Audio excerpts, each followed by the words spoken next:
ನಮಸ್ಕಾರ ಸ್ನೇಹಿತರೆ. ನೀವು ವಾರಸುದಾರರ ಆಸ್ತಿ ಖರೀದಿಸಲು ಯೋಚಿಸ್ತಾ ಇದ್ದೀರಾ? ಹಾಗಾದ್ರೆ ಈ ವಿಡಿಯೋನ ಕೊನೆವರೆಗೂ ತಪ್ಪದೆ ನೋಡಿ.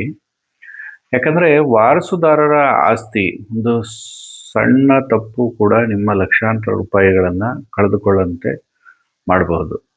ಈ ಅನೇಕ ಜನರು ದಾಖಲೆಗಳನ್ನು ಸರಿಯಾಗಿ ಪರಿಶೀಲಿಸದೆ ಹಣ ಕೊಟ್ಟು ನಂತರ ಕೋರ್ಟು ಕಚೇರಿ ಮತ್ತು ಪೊಲೀಸ್ ಠಾಣೆಗಳನ್ನು ಸುತ್ತೋದು. ಆದರೆ ಆ ಪರಿಸ್ಥಿತಿಗೆ ನೀವು ಸಿಲುಕಬಾರದು ಅಂದರೆ, ಆದ್ದರಿಂದ ಇದು ವಾರಸುದಾರರ ಆಸ್ತಿಯ ಖರೀದಿಸುವ ಮೊದಲು ಯಾವ ಯಾವ ದಾಖಲೆಗಳನ್ನು ಪರಿಶೀಲಿಸಬೇಕು ಎಂಬುದು ಇವತ್ತು ಸಂಪೂರ್ಣ ತಿಳ್ಕೊಳ್ಳೋಣ. ನಾನು ನಿಮ್ಮ ರಿಯಲ್ ಎಸ್ಟೇಟ್ ಮೇಸ್ಟ್ರು. ನಮ್ಮ ಪೇಜನ್ನು ಲೈಕ್ ಮಾಡಿ, ಶೇರ್ ಮಾಡಿ, ಕಾಮೆಂಟ್ ಮಾಡಿ, ಇನ್ನಷ್ಟು ವಿಡಿಯೋಗಳನ್ನು ಮಾಡಲು ಪ್ರೋತ್ಸಾಹಿಸಿ. ಮೊದಲನೇದು ಮೂಲ ಮಾರಾಟ ಪತ್ರ ಅಥವಾ ಮದರ್ ಡೀಡ್.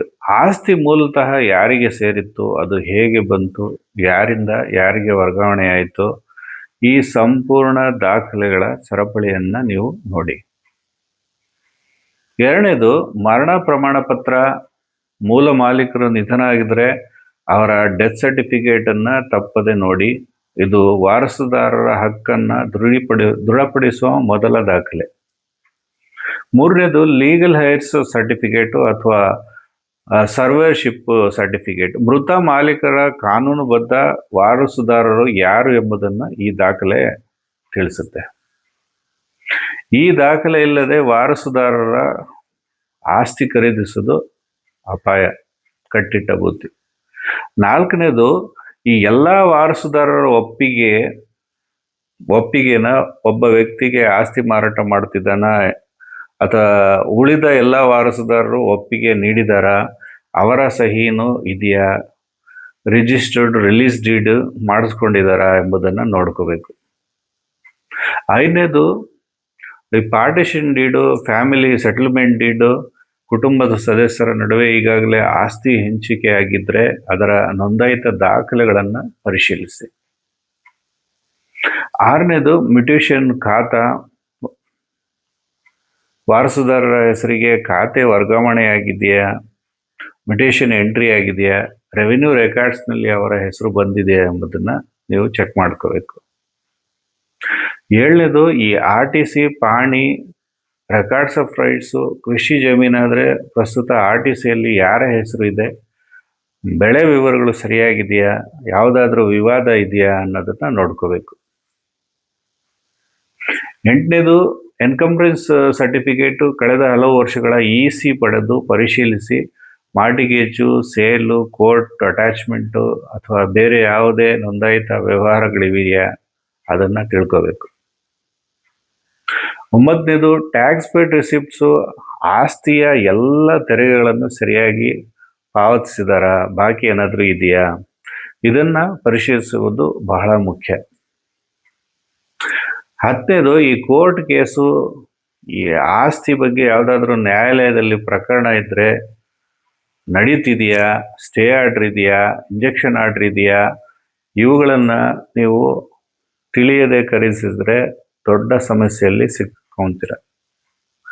11ನೇದು identity proof. ಮಾರಾಟ ಮಾಡುವ ಎಲ್ಲ ವಾರಸುದಾರರ ಆಧಾರು, ಪ್ಯಾನು, ಫೋಟೋಗಳನ್ನು ಪರಿಶೀಲನೆ ತಪ್ಪದೆ ಮಾಡಿ. ದಾಖಲೆಗಳಲ್ಲಿರುವ ಹೆಸರು ಮತ್ತು ಗುರುತಿನ ಚೀಟಿಯಲ್ಲಿರುವ ಹೆಸರು ಒಂದೇ ಆಗಿರಬೇಕು. 11ನೇದು GPA ಆಗಿದ್ರೆ ಎಚ್ಚರಿಕೆ. ವಾರಸುದಾರರ ಪರವಾಗಿ ಜನರಲ್ ಪವರ್ ಆಫ್ ಅಟರ್ನಿ ಹೊಂದಿರುವವರು ವ್ಯಕ್ತಿ ಮಾರಾಟ ಮಾಡ್ತಿದ್ರೆ GPA ನೋಂದಾಯಿತವಾಗಿದೆಯಾ, ಇದು ಮಾನ್ಯವಾಗಿದೆ ಅನ್ನೋದನ್ನು ನೋಡ್ಕೋಬೇಕು. 13ನೇದು ಈ ಮೈನರ್ ಹೇರ್ಸ್ ಇದ್ರೆ, ವಾರಸುದಾರರಲ್ಲಿ ಅಪ್ರಾಪ್ತ ವಯಸ್ಕರು ಇದ್ದರೆ ಕೋರ್ಟ್ ಅನುಮತಿ ಇಲ್ಲದೆ ಮಾರಾಟ ಮಾಡಿದರೆ ಭವಿಷ್ಯದಲ್ಲಿ ಸಮಸ್ಯೆಗಳು ಉಂಟಾಗಬಹುದು. 14ನೇದು ಲೇಔಟ್ ಅಪ್ರೂವಲ್ ಅಥವಾ ಕನ್ವರ್ಷನ್ನು.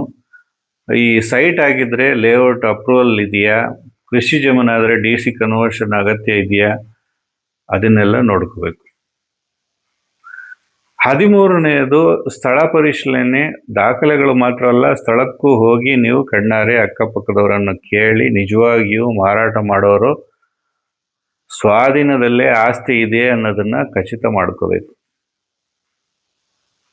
ಇದೀಗ ಒಂದು ಮುಖ್ಯ ಸಲಹೆ ಏನಂದ್ರೆ, ಈ ವಾರಸುದಾರರ ಆಸ್ತಿ ಖರೀದಿಸುವಾಗ ಕೇವಲ ಬೆಲೆ ಕಡಿಮೆ ಇದೆ ಅಂತ ನಿರ್ಧಾರ ಮಾಡಕ್ ಹೋಗ್ಬೇಡಿ.